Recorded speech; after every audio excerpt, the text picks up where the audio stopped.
भैया भाभी माँ हमें देखकर कितना खुश होंगे ना। अजय ने अपनी पत्नी पूजा से कहा। अजय जो विदेश में जॉब करता है और कुछ दिनों की छुट्टी लेकर भारत अपने परिवार के पास रहने आया है। हाँ भैया भाभी और माँ हमें देखकर बहुत खुश होंगे, लेकिन तुमने उन्हें हमारे आने की खबर क्यों नहीं दी? पूजा पूछती, क्योंकि हमें अचानक देख जो उनके चेहरे की खुशी होगी वही मैं देखना चाहता हूँ। बातें करते हुए दोनों एयरपोर्ट से अपने घर पहुँच चुके थे और जैसे ही वह टैक्सी से उतर घर पहुँचते तो चेहरे के रंग उन दोनों के उड़ चुके थे, क्योंकि घर का दरवाज़ा कोई अनजान व्यक्ति खोलता। जी आप कौन? उस अजनबी ने पूछा।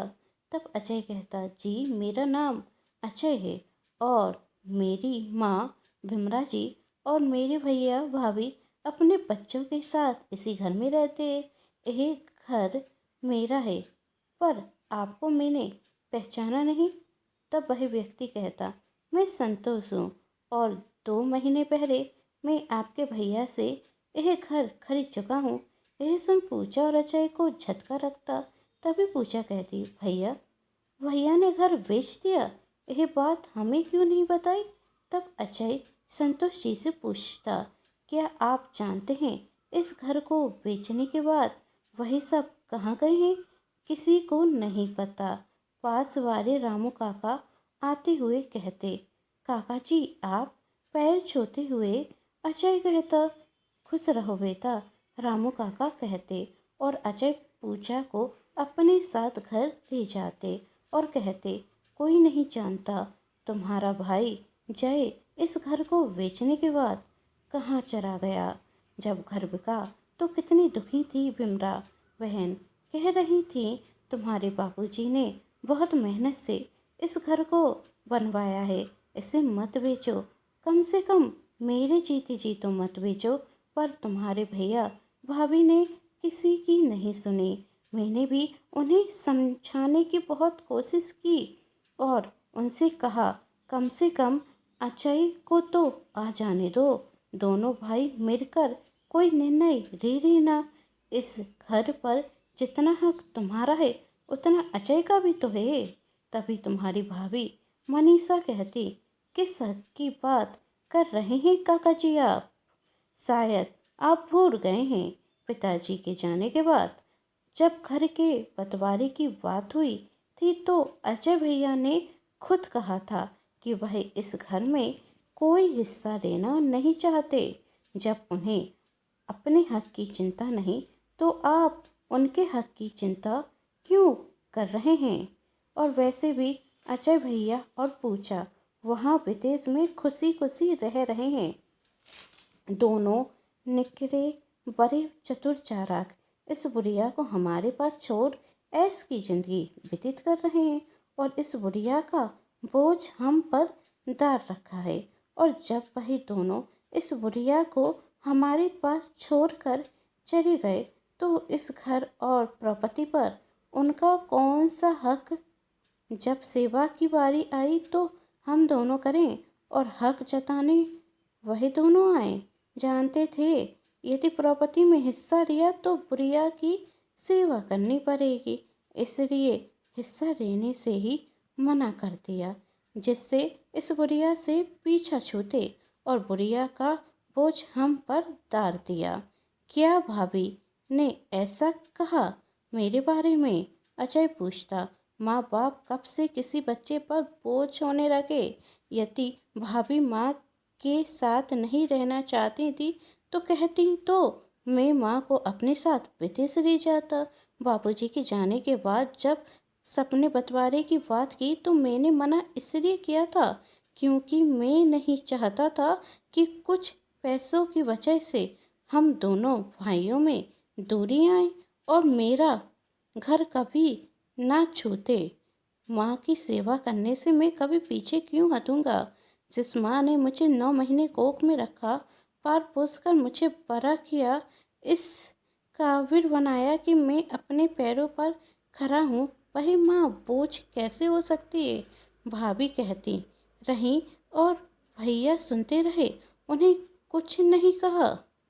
आखिर माँ से प्यार तो वो भी करते हैं, बेटे तो वो भी उनके हैं। तुम्हारा भैया वो क्या अपनी माँ से प्यार करेगा?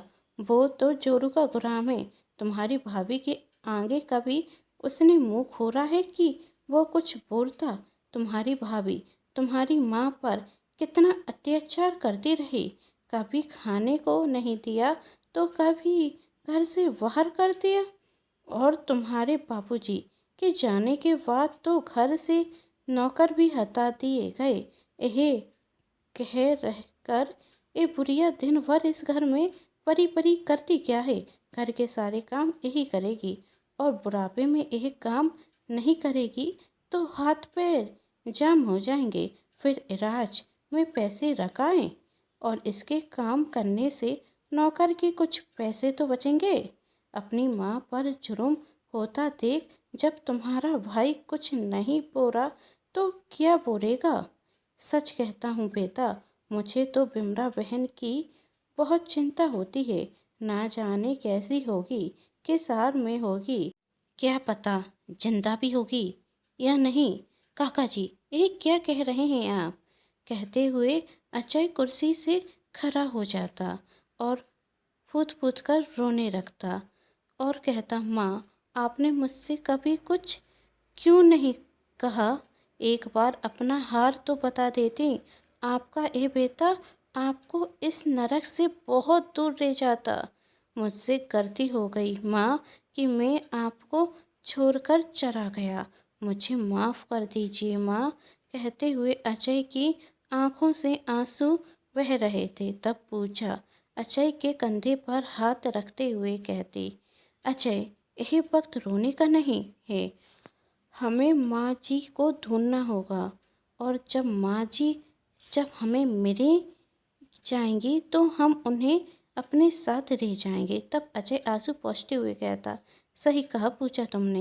यही वक्त रोने का नहीं है बल्कि उन लोगों को रुलाने का है जिनकी वजह से मेरी माँ की आंखों में आंसू आए। पर भैया भाभी अब कहाँ हैं? वो हमें कैसे पता चलेगा? पूछती। तब अजय कहता, तुम भूल रही हो कि भैया भाभी से अभी भी हमारी बात होती है। उन्होंने यही नहीं बताया कि उन्होंने घर बेच दिया, पर बात तो होती है ना। अभी फ़ोन कर लेते हैं। अजय जय को फ़ोन करता तो पूछता, भैया कहाँ हैं आप? मैं भारत आया हूँ और घर के बाहर हूँ और यहाँ आकर पता चला कि आप घर बेच चुके हैं। हाँ अजय, वो क्या है ना, मैंने नया घर ले लिया है। वो क्या है ना, वो घर छोटा था और बच्चे भी बड़े हो रहे हैं तो घर बेचना पड़ा। बड़े घर की ज़रूरत थी हमें और माँ भी वहाँ बाबूजी को याद करती तो दुखी रहती थी। अब यहाँ भी खुश हैं। अच्छा माँ से बात कराइए ना, बहुत दिनों से माँ से बात नहीं हुई। माँ से बात इतना सुन जय घबरा जाता और जय की पत्नी फ़ोन छीनते हुए कहती, अरे भैया माँ जी तो तीर्थ यात्रा पर गई हैं। कह रही थी बुढ़ापे में एक बार तो तीर्थ यात्रा करनी चाहिए तो हमने भी उनकी इच्छा का मान रखा। भैया यह सब बात छोड़िए और घर आइए, हम आपको घर का एड्रेस भेजते हैं। कहते हुए अजय की भाभी फ़ोन रख देती। तभी जय अपनी पत्नी से कहता, एक क्या किया तुमने? अजय को यहाँ बुलाने की क्या ज़रूरत थी? तब मनीषा कहती, पागल नहीं हूँ मैं। जब अजय भैया विदेश से भारत आए हैं तो वह क्या हमसे मेरे बिना चले जाते? और तुम तो जानते हो तुम्हारा भाई कितना भोला भाला है। दो चार आंसू बहा के उससे कुछ पैसे निकाल लेंगे हर बार की तरह। इस बार भी। कहते हुए दोनों हंसने लगते। कुछ देर बाद अजय अपनी पत्नी के साथ जय के घर पहुंचता और अजय जाते साथ जय से पूछता, भैया माँ कहाँ हैं? तभी मनीषा आते हुए कहती, अरे देवर जी, अभी तो बताया कि माँ तीर्थ यात्रा पर गई हैं। चलिए छोड़िए इन सब बातों को। और आपको पता है आपका भतीजा ना पढ़ने में बहुत होशियार है, डॉक्टर बनना चाहता है। पैसों की थोड़ी दिक्कत है, यदि आप मदद कर देते तो। तभी अजय गुस्से में, बस कीजिए भाभी, और कितना गिरेंगी आप? आपकी हरकतों के बारे में रामू काका से सब पता चल गया है। अब बताइए मेरी माँ कहाँ है? कहाँ है माँ? तब मनीषा कहती, मुझे क्या पता, उस बुढ़िया को तो रेलवे स्टेशन छोड़कर आ गए थे। उसके बाद वही बुढ़िया कहाँ गई कहाँ है मुझे कुछ नहीं पता। और हाँ, जब तुम दोनों सच जान चुके हो तो यहाँ क्या कर रहे हो? निकल जाओ हमारे घर से। क्या कहा आपने? अजय कहता। तभी जय कहता, सुना नहीं, क्या कहा? तुम्हारी भाभी ने। निकल जाओ इस घर से। तब अजय गुस्से में कहता, अब आप दोनों मेरी एक बात ध्यान से सुन लो। आप दोनों ने जो किया है उसकी सजा तो मैं आप दोनों को देकर रहूँगा।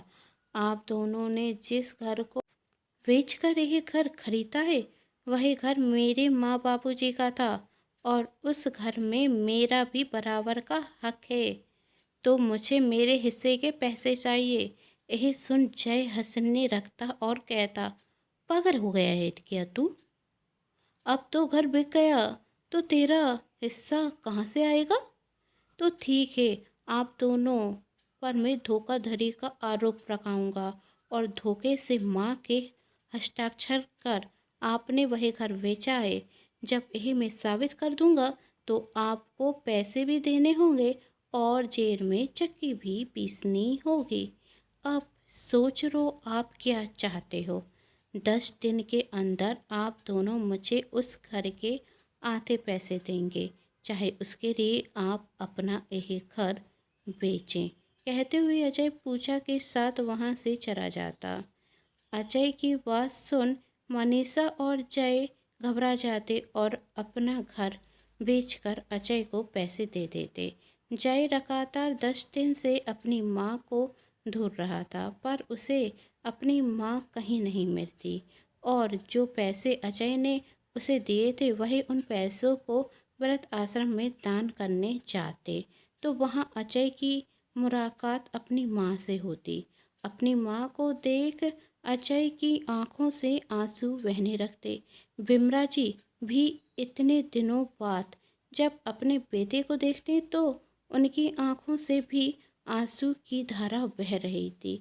यह सब देख पूजा भी अपने आंसू पर काबू नहीं कर पाती।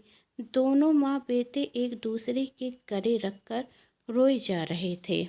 यह सब देख वृद्ध आश्रम में मौजूद हर व्यक्ति की आंखों में आंसू थे। अजय अपनी माँ को रे अपनी बीबी के साथ विदेश चला जाता, जहाँ वह खुशी से थे।